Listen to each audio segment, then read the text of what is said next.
to get this over with. All right, you. Could you tell me a little bit about why your defense struggled out there today? Was there something else on their minds?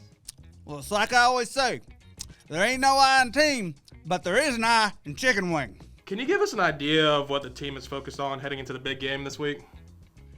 Well, it's real simple, easy. And then when we come back and run, and that's exactly what I told them. Now, does that make sense? I mean, that doesn't really make any sense. I mean, okay. Hey, Coach K, we know some of your training methods are considered a bit controversial. What would you say to those who have something to say about your style?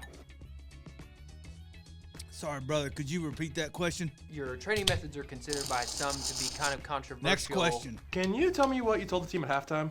Well, I told them, man, if we brought the flavor, then we were the better team. The flavor, how would you describe that? Well, it's simple, really. 6 lovingly crafted flavors of the sweetest sauce to ever grace the side of a chicken wing. A chicken wing? You're damn right.